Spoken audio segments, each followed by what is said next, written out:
सर्वमय परनिष्ठित आराध्य देव के त्रिलोक पावन पाद पद्मों में सप्तकोटि नमन। आराध्य देव की प्रतिमूर्ति सरलता, सहजता और विनम्रता की प्रतिमूर्ति पूज्यपाद आचार्य श्री के चरणों में सत सत नमन। उपस्थित पूज्यपाद गुरुजन, आदरणीय धर्म प्रिय सज्जनों, आदरणीय माताओं एवं भक्त लक्ष्मी बहनों, अभी हम लोग रामचरितमानस से कर्म विषयक विषय की चर्चा सुन रहे थे। गुरुदेव इस प्रसंग को लक्ष्मण गीता कहा करते थे। प्रसंग उस समय का है जब भगवान श्री राम और माँ सीते पिता की आज्ञा अनुसार वन को गए हैं और रात्रि में तमसा नदी के किनारे पति की शैया पर शयन कर रहे थे। उनके इस स्थिति को देखकर पहरा दे हुए निषाद राज के मन में विषाद हुआ। उन्होंने लक्ष्मण जी से कहने लगे, माँ के केई को ऐसा नहीं करना चाहिए।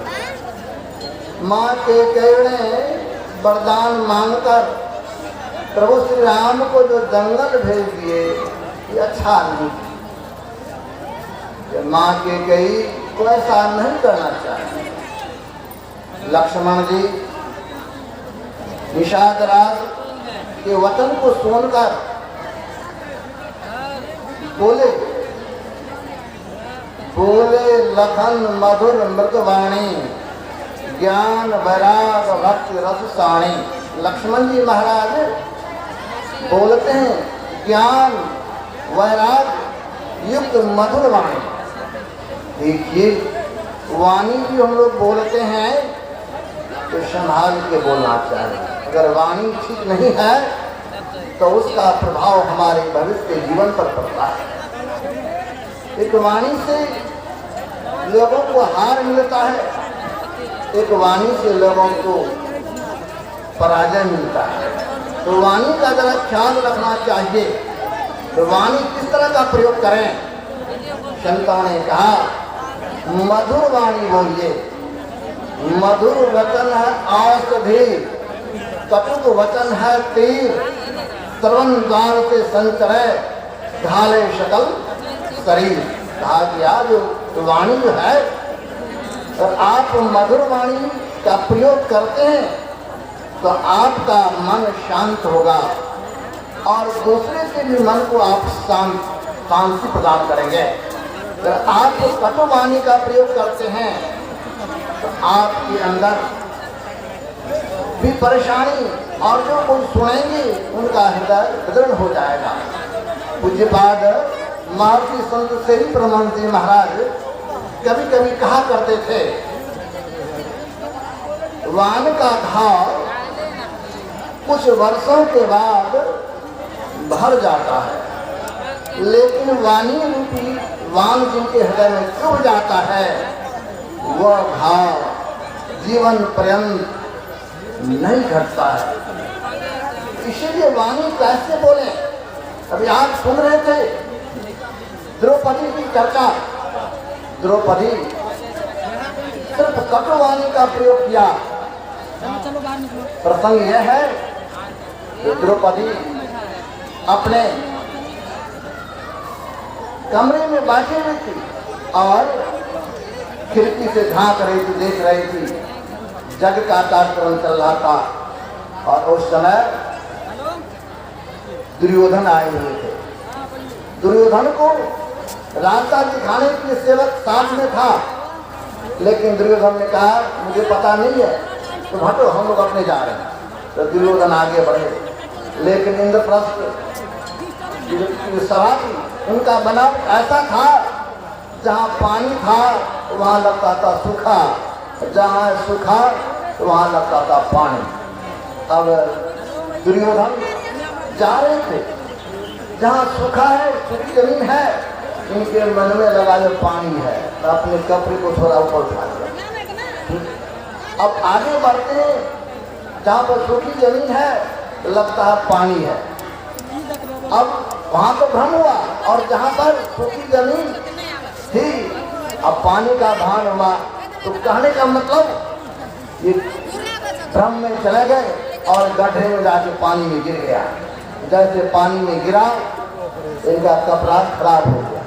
तो द्रौपदी ऊपर में बाटी भी देख रहे थे, तो उनके मन में हुआ कि दुर्योधन कैसे गिर गया ऐसे, और वाणी किस तरह का प्रयोग करना चाहिए। तो देखिए वाणी का क्या दुष्प्रभाव हुआ।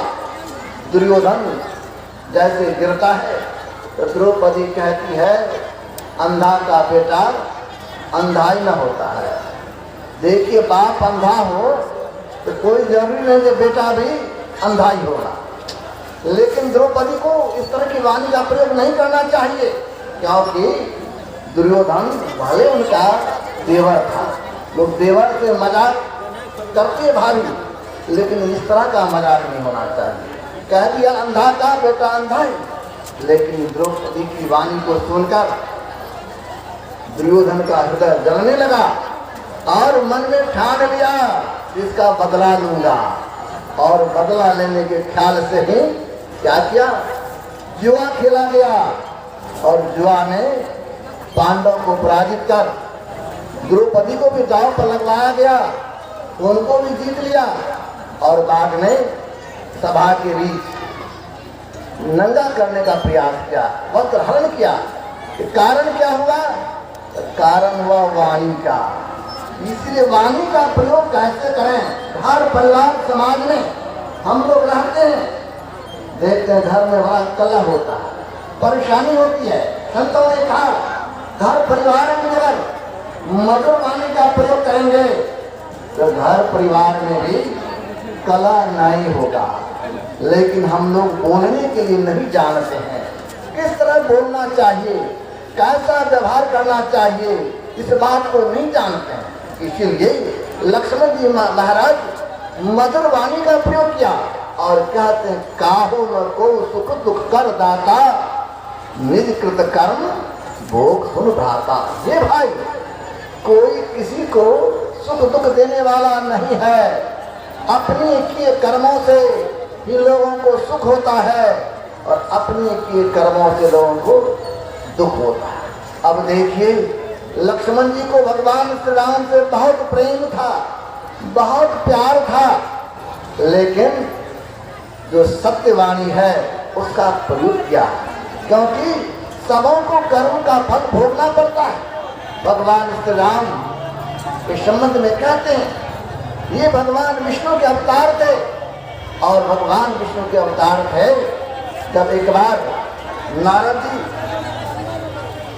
तपस्या कर रहे थे तो इंद्र इनकी तपस्या को देखकर भयभीत हो गए और तपस्या को भंग करना चाहा। तब प्रयास तो किया, लेकिन इंद्र के प्रयास सफल नहीं हुआ। अंत में नारद बाबा को जब पता लगा तो उनके मन में हुआ कि मैं इतना तपस्या किया। इस बात की चर्चा सबों से किया, भगवान शिव के पास, ब्रह्मा जी के पास, सबके पास गए, लेकिन कहा सबको तो कहते, लेकिन विष्णु जी को नहीं कहिएगा। लेकिन वहाँ भी चला गया, वहाँ भी अपनी बड़ाई कर दिया, लेकिन भगवान विष्णु के मन में हुआ इनके हृदय में अंकुर अहंकार का निकल रहा है, हो सकता है भक्त की इससे हानि हो जाए, इसलिए इस अंकुर को मरोड़ देना चाहिए। तो करते हैं क्या, जब भगवान विष्णु से कहकर नारद जी लौट रहे थे तो रास्ते में भगवान विष्णु ने एक ऐसा राज्य का निर्माण किया जहाँ पे एक राजा थे शिलनिधि, और उनकी पुत्री थी। राजा शिलनिधि ने कहा, देखिए महाराज, हमारी इस पुत्री का शादी होना, जरा इनका हाथ देखिए। तो जैसे हाथ देखा तो हाथ का हस्तरेखा था, इससे यह जाहिर होता था कि उनके जो पति होंगे तीनों लोक के मालिक होंगे। लेकिन नारद बाबा के मन में हुआ, जो इनसे जिनकी शादी हो जाए वही तीनों लोग के मालिक हो जाएंगे। अब तो साधु बाबा, लेकिन मन बदल गया। मन में हो गया कि कहीं हमारी शादी इनसे हो जाए तो हम ही तीनों लोग के मालिक हो जाए। लेकिन फिर मन में होता है तो ये तो राजकुमारी है, अब मैं साधु हूँ, मेरा वेश भी अच्छा नहीं है। फिर मन में हुआ, जाते भगवान के ही पास। लौट के गए भगवान विष्णु के पास। भगवान विष्णु ने कहा, क्या बात है नारद जी, लौट के क्यों आ गए? कहा, महाराज, मैं आज तक आपसे कुछ नहीं मांगा था, लेकिन आज छोटी सी मैं मांग कर रहा हूँ। कहा, मांगिए। कहा, मैं यही मांग रहा हूँ महाराज, एक दिन के लिए आप अपनी सुंदरता हमको दे दीजिए। कहा, ठीक है, जाइए, आपका जिसमें कल्याण होगा वैसा मैं करूँगा। सुंदरता तो दे दिया, शरीर तो सुंदर बना दिए, लेकिन भगवान समझ रहे थे कि इनका भविष्य गड़बड़ हो जाएगा, इसलिए मुंह उनका बंदर बना दिया। अब गए जहाँ पर स्वयंवर हो रहा था तो सबसे जाके आगे में बैठ गए। अब माला लेके जब घूम रहे थे तो देखता मुंह तो बड़ा बंदर का है, शरीर तो सुंदर है, तो उधर से लौट गए। जिधर जिधर जाए उधर उधर वह नारद बाबा घूमते जाता था। अब अंत में भगवान शिव का गण था, उनके साथ में बैठा हुआ था दूर में, तो वो हंस दिया और कहता, इधर उधर उठ के जाते, अपना मुंह तो जाके देखिए कितना बढ़िया है। अब जब गए रास्ते में तो अपने मुंह को देखा, मुंह तो बंदर का था, लेकिन रास्ते में होता क्या, भगवान विष्णु जा रहे हैं, माँ लक्ष्मी भी साथ में है और ये विष्णु और ये भी साथ में है। अब ये बिगड़ गए, आप छलिया है, आपने छल किया मेरे साथ, आप कोई विवाह करना था तो आप हमको बोलते। तो भगवान विष्णु कहते, आपने तो नहीं कहा था मैं विवाह करूंगा, आप तो साधु थे, हमको तो आप सुंदरता मांगे थे तो मैं सुंदरता तो दे दिया, लेकिन आपका कल्याण उसमें नहीं होता, इसलिए आपका मुंह मैंने बंदर का बना दिया। अब नारद बाबा क्रोध में आ गए और उनको श्राप दे दिया, आज जिस तरह मैं पत्नी के वियोग में दुख उठा रहा हूँ, आपको भी पत्नी का वियोग होगा, और ये जो बंदर वाला मुंह बनाए हैं यही बंदर आपका सहायता करेगा। कहने का भाव, ये भाव ये है जो वहां पर भगवान श्री राम जो पत्ते पर शयन कर रहे हैं, सीता माई जो शयन कर रही है, ये कारण कौन बना? तो उनका अपना कर्म बना। इसीलिए सबों को चाहिए कि किस तरह का कर्म करें। अगर आप अच्छा कर्म करेंगे तो आपको सुख मिलेगा, और आप बुरा कर्म करेंगे, पाप करेंगे तो आपको दुख होगा। इसलिए हमें चाहिए शुभ कर्म करें, सुंदर कर्म करें। और सुंदर कर्म क्या है संसार में? तो दूसरे का उपकार करते हैं, ये भी अच्छा कर्म है। और ये कर्म ये भी है, आप अपने माता पिता का भी ख्याल रखिए, और माता पिता की सेवा करते हैं, ये भी कर्म बनता है। अभी हमारे विद्वान प्रवक्ता स्वामी परमानंद बाबा सुना रहे थे, क्रियमान कर्म, माता पिता की सेवा करते हैं वर्तमान में, ये भी आपका क्रियमान कर्म बन रहा है। आप अपनी माता पिता की सेवा करते हैं तो आपको भी भविष्य में आपके बच्चे आपकी सेवा करेंगे। अगर आप अपने माता पिता का ख्याल नहीं रखते हैं, क्रियमान कर्म आपका खराब हो रहा है, माता पिता को आप दंड देते हैं, दुख देते हैं, तो भविष्य में भी आपको दुख मिलेगा, आपको दंड मिलेगा। इसलिए हमें चाहिए अपने माता पिता का ख्याल रखें, माता पिता की सेवा करें, और साथ ही साथ संत सदगुरु के चरणागत होकर उनसे साधना विधि को जानकर अंतर साधना करें। और जब अंतर साधना करेंगे, अंतर में चलेंगे, और जब कर्म मंडल से ऊपर उठ जाएंगे तो कर्म के फल से बच पाएंगे। नहीं तो हमारे आराध्य कहने की बात किए, विविध भांति के कर्म जगत में जीवन घेर फंसाता है। विभिन्न तरह का जो कर्म है, उस कर्म के कारण संसार में आना पड़ता है, जन्म लेना पड़ता है, मरना पड़ता है। इस कर्म का फल अगर आप बचना चाहते हैं तो अपने आप को कर्म के मंडल से ऊपर उठाना पड़ेगा।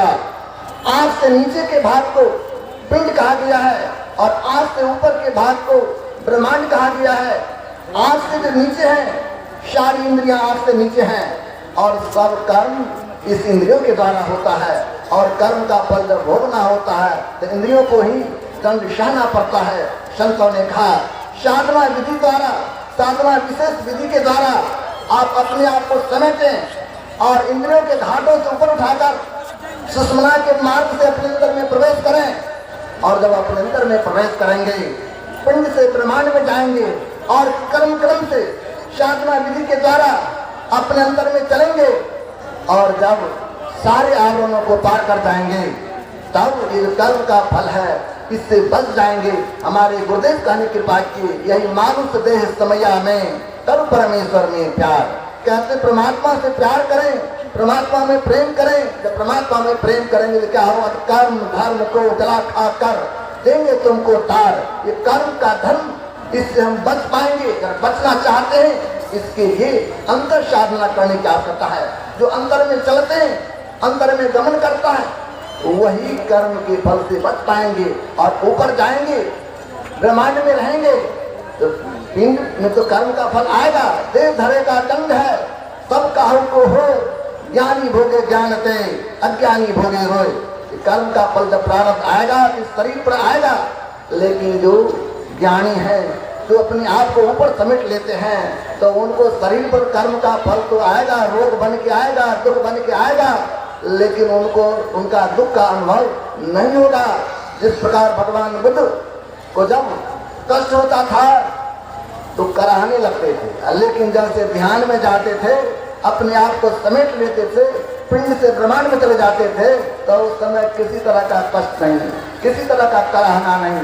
ये होता अपने आप को समेटने की बात। इसीलिए ध्यान साधना के द्वारा अपने आप को समेटें, अपने आप को अपने अंदर में लेके चलें, तो इससे हम लोगों का कल्याण होगा। इसके लिए संत सद्गुरु की आवश्यकता है, उनसे साधना विधि को जानकर अपने अंतर में चलें और पाप कर्मों से बचते रहें, तो हमारा यह लोक और परलोक दोनों संवरेगा। हम लोगों के बीच पूज्यजन विराजमान है और घड़ी भी संकेत कर रही है, तो मैं अपने वाणी को विराम दे रहा हूँ। श्री सद्गुरु।